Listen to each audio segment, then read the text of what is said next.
pour vous exprimer et poser vos questions en composant le 08 92 23 95 20. 08 92 23 95 20.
Voilà, David Abbassi avec vous, comme chaque lundi, comme tous les lundis, comme tous les lundis, et chaque dernier samedi du mois.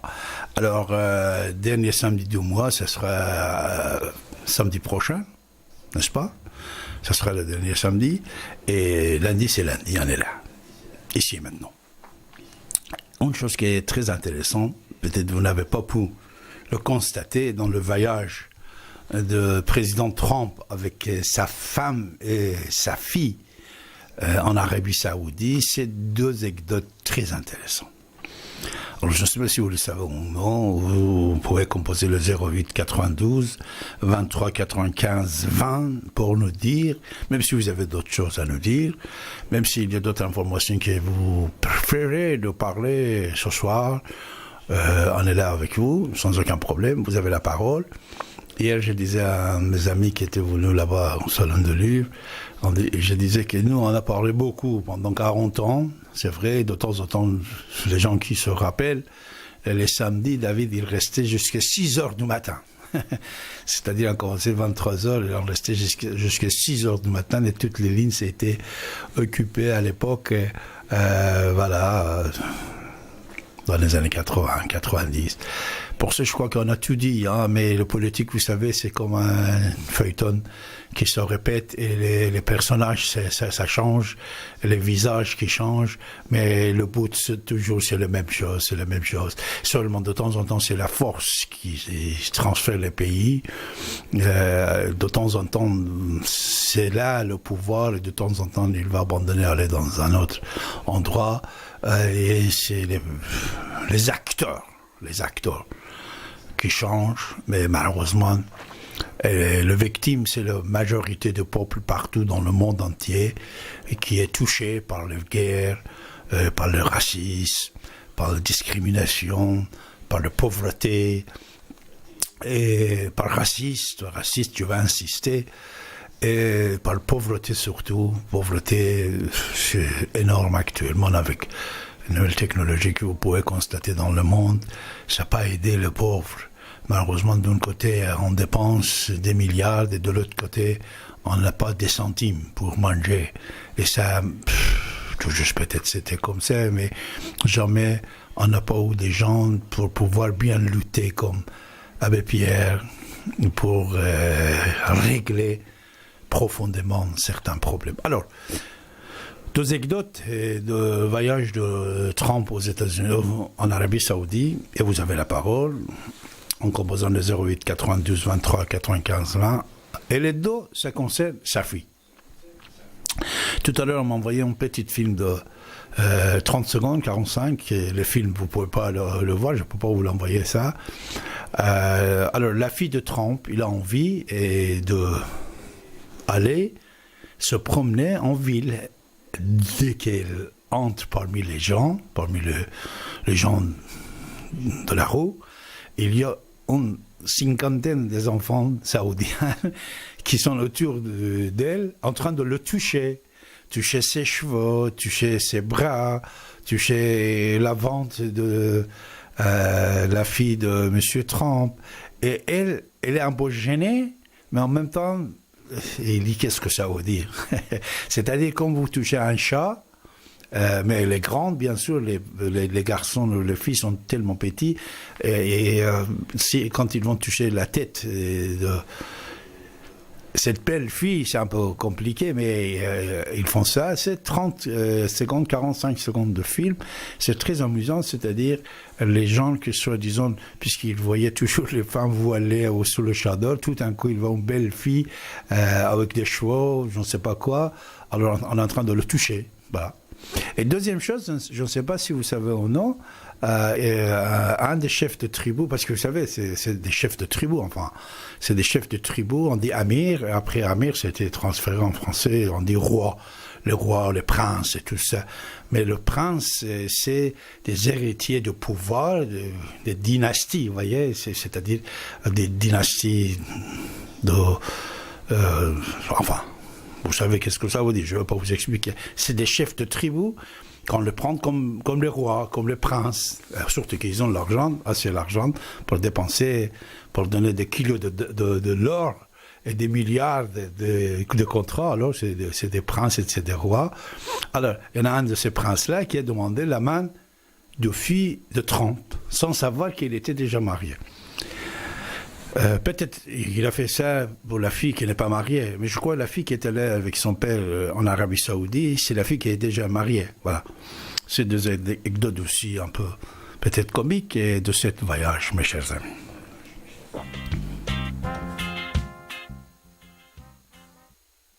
08 92 23 95 20. Législative, ça s'approche. Les critiques envers le gouvernement de président Macron, ça commence, puisque, vous savez, en même temps que le cabinet a été formé, mis en place, parité femmes-hommes s'était respectée, mais certaines lois, qui étaient lois Macron, qui sortaient de clé USB de Jacques Attali, de 300 propositions, que Sarkozy n'a pas écoutées, qu'il n'a pas exécutées. Alors ces projets-là, et certains de ces projets-là s'étaient présentés à l'époque que Valls était Premier ministre, Hollande était président. Alors ça n'a pas marché à l'époque.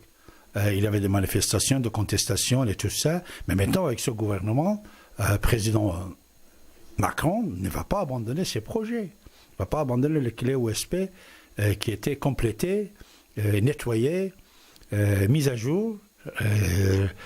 De Jacques Attali de l'époque, c'est les lois Macron, une partie ça a été voté à l'époque, une partie restée. Alors c'est ça qui va commencer à être négocié, discuté, contesté dans la scène politique française, même dès aujourd'hui, dès demain, hein, dès demain. Déjà, le salaire des présidents, la première personne qui ne va pas être d'accord, qui touche 3 000 euros de moins, c'est François Hollande, qui a aidé Macron maintenant le baisse de salaire des présidents, vous voyez, soi-disant, et beaucoup d'autres choses, mes chers amis. Pour ça, vous voyez, une fois que, comme on dit, tout le monde dit, le danger est passé, c'est-à-dire extrême droite n'est plus au pouvoir, mais il a 30%, maintenant c'est le tour des critiques.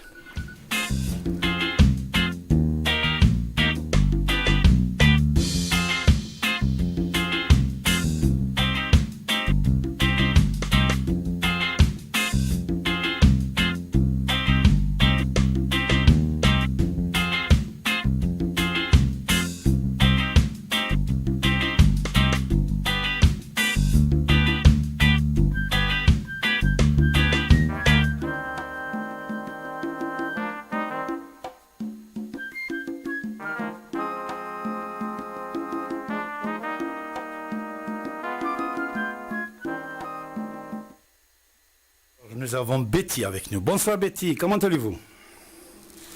Merci beaucoup. J'espère que vous allez bien aussi. Très bien, je vous remercie beaucoup. Et voilà, moi je voulais parler de Trump. Moi je trouve ça bien que Trump, pendant son mandat, s'est rendu en Israël. Par sa visite, il a reconnu les du monde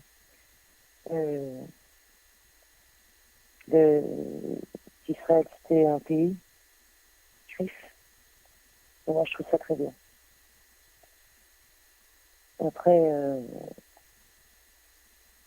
les commentaires, bien sûr,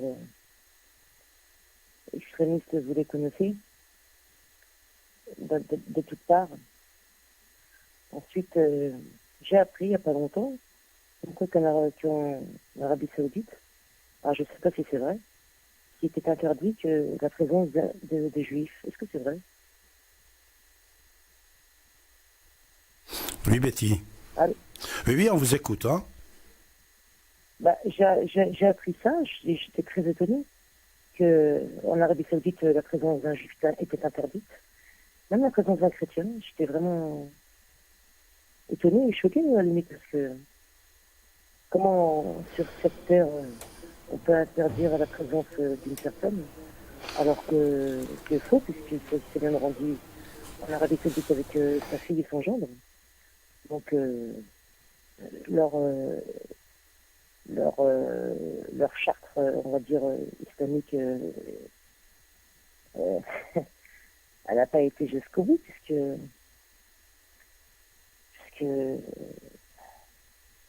tout le monde peut se rendre dans un pays, normalement. Moi, je vois les choses comme ça. Du moment qu'on se comporte correctement. Et donc, moi, je trouve ça très très bien. Parce qu'il y a tellement de mensonges, il y a tellement c'est tellement fou, les mensonges qu'il peut y avoir dans le monde. Et c'est vrai que pour certaines personnes, ils sont mal informés, ils ont du mal à distinguer le vrai du faux. Mais une chose est sûre, c'est que quand on cherche vraiment à savoir des choses vraies, ben on arrive à les trouver.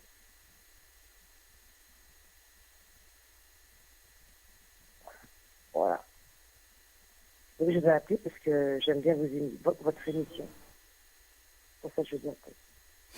Merci Betty. Alors, vous avez bien sûr entendu que même Hamas, il a reconnu, soi-disant, on peut dire, l'État d'Israël, et c'est-à-dire, actuellement, vous ne voyez aucun pays qui ne reconnaît pas l'existence d'État d'Israël, c'est-à-dire, c'est une faveur, en faveur, c'est une question positive en faveur de la paix.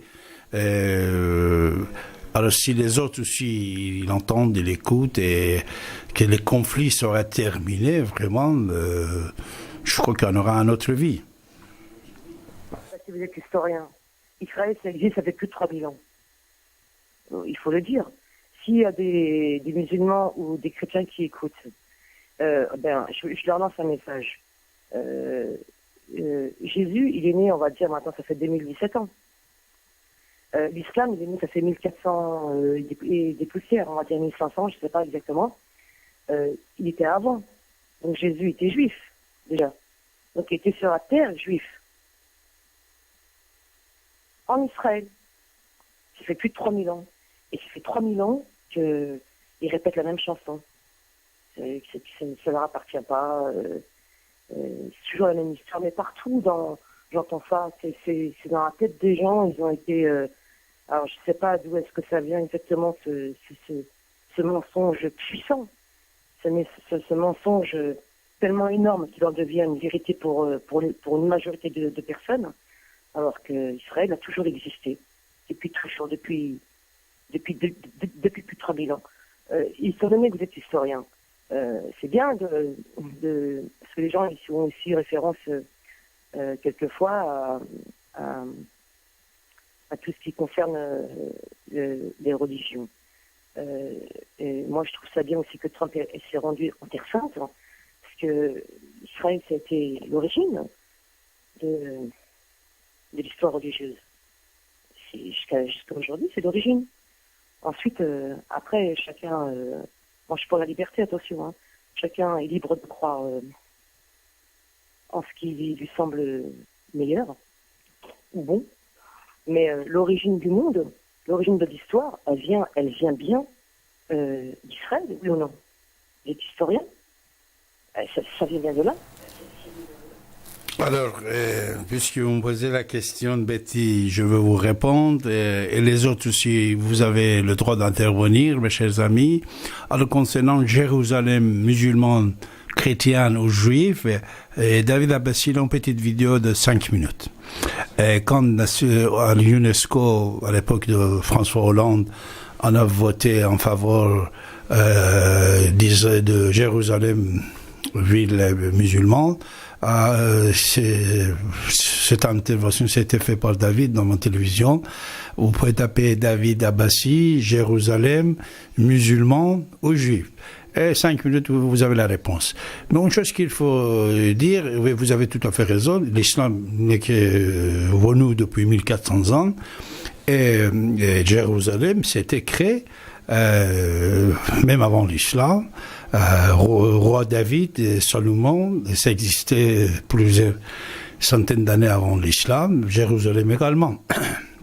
Ça, c'est tout à fait normal, raisonnable. Mais la civilisation humaine n'a pas commencé avec Jérusalem, puisque Jérusalem, c'est 4500 ans. On dit 3000, mais il arrive à 4500 ans de la création de Jérusalem, qui s'était fait par un Perse, un Iranien à l'époque. Même le nom de Jérusalem. Dans cette vidéo, je donne beaucoup d'explications. Vous pouvez aller l'écouter. Je ne vais pas parler ici maintenant. Mais la civilisation, déjà, ça a commencé de Mésopotamie, on peut dire. Mésopotamie, c'est avec la pensée de Mitra, dieu de la lumière. Et après, c'est vrai, Betty, tu as tout à fait raison. Tous les autres pensées, de la totalité de pensées du judaïsme, le christianisme, c'était sorti de cette pensée de Mitra. Surtout que vous savez, le tombeau de Daniel et le Sous et tout ça, ça existe toujours là-bas en Iran. C'est Mordechai, Esther, le tombeau c'est toujours en Iran. L'empire de Mésopotamie de l'époque, c'était un pouvoir, les païens, quand on dit, pouvoir avec le pensée de Mitra. Ce qu'on ne le connaît pas bien, surtout cette pensée historique n'a pas été modernisée. Mais c'est vrai, Jérusalem, depuis toujours, c'était une ville juive plutôt, et surtout, il ne faut pas oublier, je sais qu'une partie de nos amis qui vont nous écouter, les musulmans, ils ne vont pas aimer ça, mais c'est la vérité, comme un historien. Vous voyez, le prophète de l'islam, au départ, il faisait ses prières envers de Jérusalem, puisque sa femme était juive, Khadija, et même lui-même, vous savez, il est descendant de juifs, puisqu'il est descendant de Ismaël, l'autre enfant de Abraham, c'est-à-dire il est descendant d'Abraham. Quand tu dis Jésus était juif, on peut dire que même Mahomet était juif, hein, mais il a révolté. Parce qu'il avait la guerre, et il a attaqué certains villages juifs. Ça, on va pas parler. Mais au départ aussi, qu'il va avoir, il va se prétendre d'être le Messie, le Moshe, Mahomet, il a envie d'être ça. Qu'est-ce qu'il fait? Il fait ses prières envers de Jérusalem.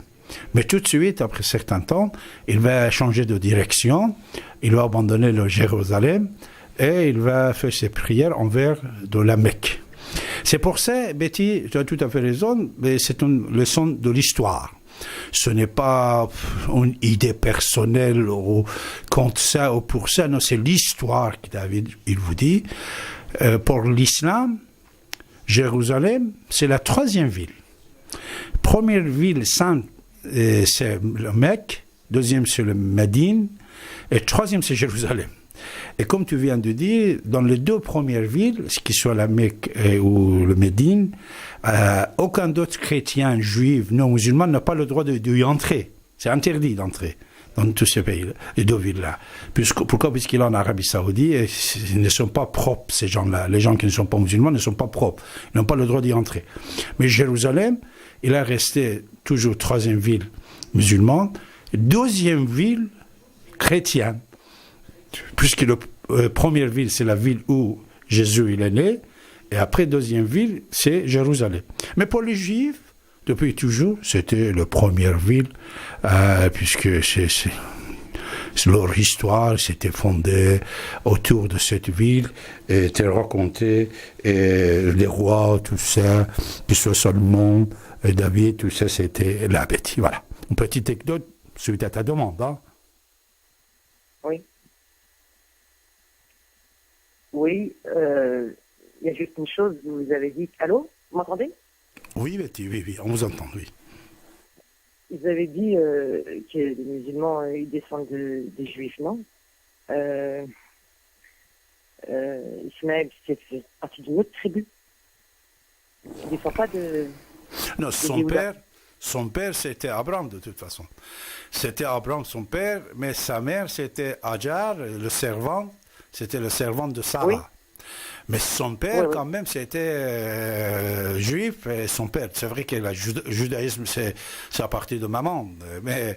non, Abraham, c'était le premier homme au monde qui a reconnu Dieu pour son unicité. Ah non, ça aussi, c'est une histoire biblique qui n'est pas vraie. Avant lui, il y avait d'autres philosophes qui pensaient comme lui. Non, ça n'était... Parce qu'Abraham, avant Abraham, il y avait énormément de gens. Tu sais, Abraham, disons, dans l'histoire de Zarathustra, c'est un des Zarathustra. Mais avant lui, il y avait énormément d'autres gens qui pensaient comme lui, hein.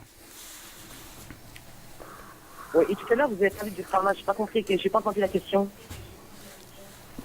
Quelle question, Betty? Vous avez parlé du Hamas, je n'ai pas compris pourquoi. Je te dis, même Hamas, il a reconnu l'existence de l'État d'Israël. Voilà, c'est fini. C'est-à-dire, le conflit contre Israël, c'était terminé déjà par les Palestiniens eux-mêmes. C'est ça que je dis, voilà. C'est-à-dire quand c'est terminé par eux-mêmes, je ne sais pas pourquoi encore, heureusement il n'y en a plus même sur notre antenne, on ne trouve plus personne de venir ici défendre la cause palestinienne contre soi-disant Israël, parce que ça s'est terminé. Tout le monde maintenant reconnaît l'existence d'État d'Israël, et tout le monde est aussi pour deux États, État palestinien et État israélien, et surtout, Betty, président Macron aussi, j'ai entendu en privé de sa bouche qu'il va dire ça officiellement. Lui aussi, il est pour deux États, Palestine et Israël, que la paix, ça dure, voilà. Le conflit, c'est fini. À mon avis, le conflit israélo-palestinien, c'est terminé, voilà. Maintenant, il faut des dirigeants très sages de deux côtés, surtout du côté des Palestiniens, pour qu'ils signent rapidement des accords, pour commencer à travailler ensemble, c'est tout. Parce que surtout maintenant, il y a un autre conflit qui est dans le monde, c'est chiite et sunnite. L'autre, c'est terminé. Monsieur Abbassi, pour faire la paix, il faut être deux. Tous les jours, il y a des attentats en Israël. Vous savez ça? Tous les jours. Mais si en France, ils n'en parlent pas, dans les médias français, ils n'en parlent pas, c'est tous les jours qu'il y a des attentats terroristes en Israël causés par des Palestiniens. C'est une réalité, c'est un fait. L'information, vous pouvez l'avoir partout, hein, à part BFM, bien sûr. Et c'est vrai que moi, je pense que En fait, ce problème-là, il vient même plus loin que ça, c'est-à-dire qu'ils veulent... c'est comme si que... Ouais, l'UNESCO, vous avez parlé de l'UNESCO. Voilà, l'UNESCO, l'erreur fatale qu'ils ont faite, parce qu'ils sont ignorants totalement dans l'histoire biblique, ils sont complètement ignorants. Ils se sont mis du côté musulman, parce qu'il faut savoir aussi à table de l'UNESCO, il y avait, je pense, si ma mémoire est bonne, il y avait 51 personnes en faveur de, des sites religieux.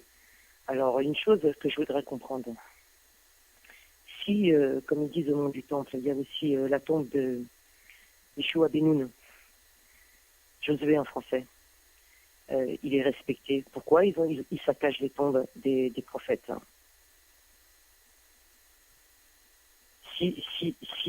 Parce que, en écoutant leur discours, si Jérusalem appartient aux musulmans, d'après ce qu'ils disent, alors que c'est faux, l'histoire démontre que c'est faux. Il y a des écrits. Après, ceux qui croient, ceux qui ne croient pas, hein, c'est comme ça. Il y a des écrits. Hein, quand on a depuis plus de 4000 ans, maintenant, vous avez dit 4600 ans, je ne sais plus. Pourquoi ils s'attachent les tombeaux des prophètes? Si c'est leur prophète à eux. Alors que c'est pas leur prophète, mais ils disent que c'est leur. Et après, ils saccagent. Il faut expliquer, parce qu'on ne comprend pas. On ne comprend pas leur moralité. Parce qu'ils veulent s'approprier une chose qui ne leur appartient pas. Et ensuite, ils le détruisent. C'est vachement logique comme réponse. Mais c'est ce qui se passe. Hein. C'est le tombeau de Joseph aussi. Ils ont saccagé, ils ont brûlé. Et ça, l'UNESCO, ils ne le disent pas, tout est caché, puisque l'information, elle n'est pas diffusée. Les gens qui s'intéressent aux écritures bibliques et qui aiment s'intéresser à ce sujet, vraiment, sans chercher à discorde, sans chercher à accuser l'autre, qu'on m'explique comment on va s'approprier une partie d'un pays pour ensuite le détruire et revendiquer que c'est à eux. En plus, c'est des patriarches. C'est un comble. Ça prouve bien que c'est du mensonge, tout ça. Quelque chose qu'on aime, on ne va pas le détruire. D'accord avec moi? Quelque chose qu'on respecte, on ne va pas le détruire. On ne va pas le brûler, le saccager. On va le respecter. Pour les croyants, ils vont aller prier. Ça, c'est tombeau-là. On ne va pas aller les détruire pour après dire que ça leur appartient. Et c'est ce qui se passe. Et l'UNESCO, ils applaudissent, ils sont d'accord. Pour moi, je trouve que l'UNESCO, c'est une organisation d'escrocs, de menteurs, puisque, ils se réfèrent même pas à l'histoire. Personne ne connaît l'histoire. Et c'est juste une histoire, c'est politique. C'est tout. C'est que politique. Hein.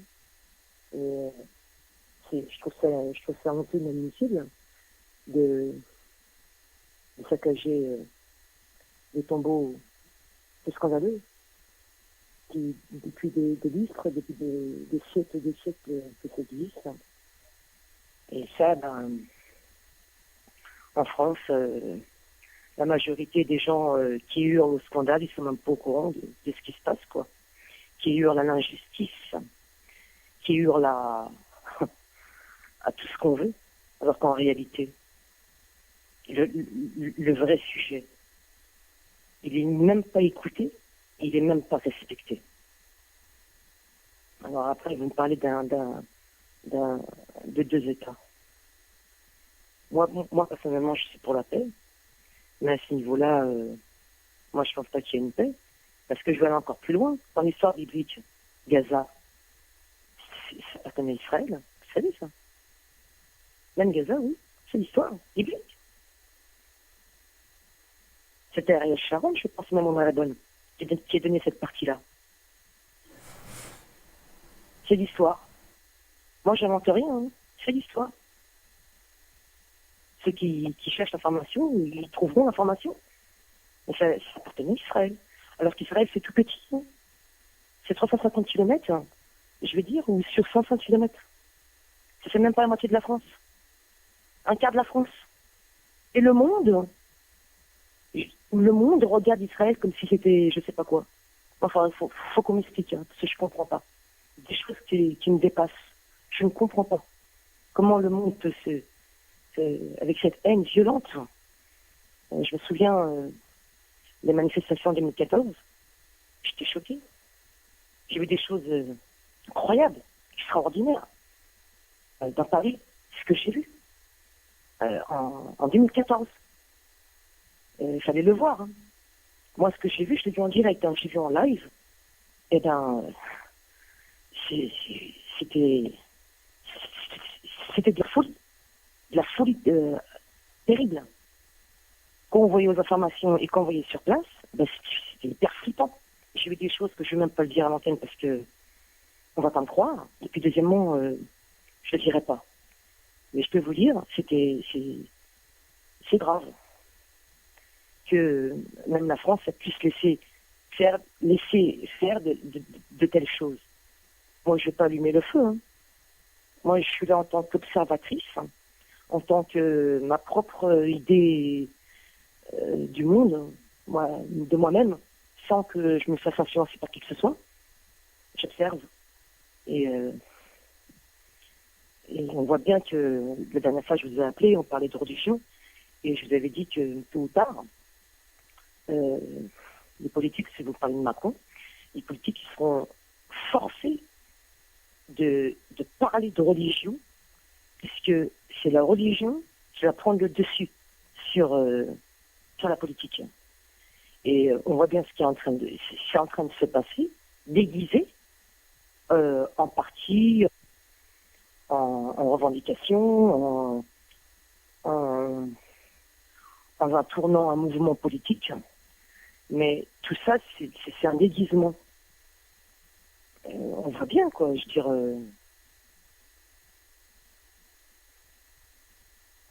c'est dommage que des gens de bonne volonté ne se lèvent pas pour calmer les choses. Là,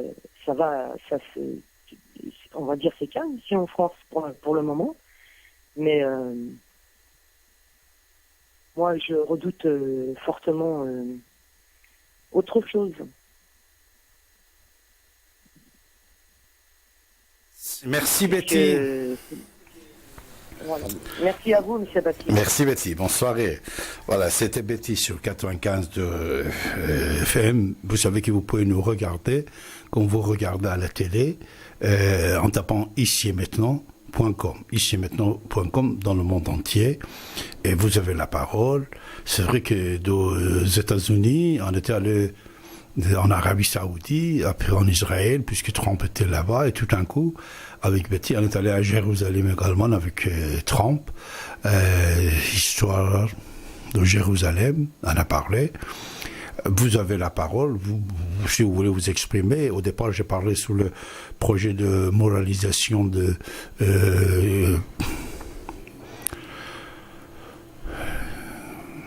peuple français envers les élus et les 5 éléments que Macron a missionné François Bayrou, garde des Sceaux, qui est en train de réfléchir pour présenter un projet de loi, on peut dire, et beaucoup d'autres choses. Et c'est le moment, c'est-à-dire c'est le moment que le peuple, après son participation aux élections, va participer aux législatives le 18 juin, et en même temps, pour toujours, vous devez rester présent dans la scène politique, avec une carte postale, avec des emails, avec une lettre. Chaque mois, chaque semaine, vous devez viser les ministres, Premier ministre, Président de la République, vos députés, vous devez être présent dans le champ politique. C'est-à-dire, une fois qu'on vote, on ne laisse pas, on ne va pas partir pour revenir dans 5 ans. Soyez présents et imaginez-vous que chaque acte que vous faites va être resté et marqué dans l'histoire de la France. Il ne faut pas penser que oh, moi je suis un pauvre, un riche, quelqu'un de ce métier, de d'autres métiers. Oh, qu'est-ce que je vais écrire pour Macron, pour le Premier ministre, Philippe, pour d'autres ministres, je ne sais pas. Non, une fois que vous avez des projets, une fois que vous voyez des contestations, des oppositions envers n'importe quoi, vous avez des idées, je vous assure que ça peut marcher. Écrivez, en même temps que vous intervenez sur Radio Ici et Maintenant, 95 de FM, vous pouvez écrire, proposer aux gens que vous les avez placés dans le pouvoir politique, mes chers amis. Et en même temps, n'oubliez pas, David Abbassi vous a demandé de parler de votre radio Ici Maintenant, qui existe depuis 1980. 37 ans, et prochainement ça sera la 38e année. Parlez de cette radio, invitez vos amis d'intervenir, d'écouter et d'intervenir surtout, parce que c'est très bon, populaire, vous avez le droit de l'utiliser, et même si vous connaissez les gens qui ont des idées, qui ont des propositions, qui ont envie de le partager avec les autres, téléphonez, envoyez des messages, envoyez des emails, invitez-le, puisque c'est vrai que la radio il est très ancien, mais n'oubliez pas qu'il toujours il y a des nouveautés, de personnalités présentes ici et maintenant, ici et ailleurs. Alors, les gens, ils ont besoin d'être conseillés, présentez votre radio aux gens, aux amis, et que vous le connaissez, de loin ou de proche. C'est un avantage que vous avez. Pourquoi? Puisque vous avez la parole. Vous pouvez parler, vous pouvez vous exprimer. Et on est toujours en train d'apprendre. Grâce à cette radio, on apprend des choses. Et surtout, les choses qu'on n'entend pas ailleurs, vous l'entendez ici.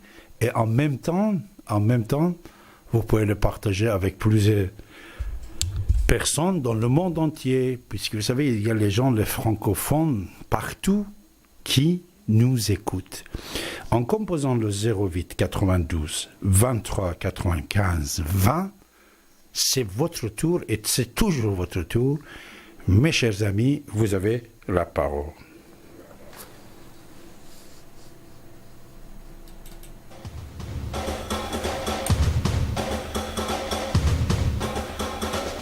Vous écoutez Radio Ici et Maintenant sur 95.2 FM et dans le monde entier par internet, icietmaintenant.com.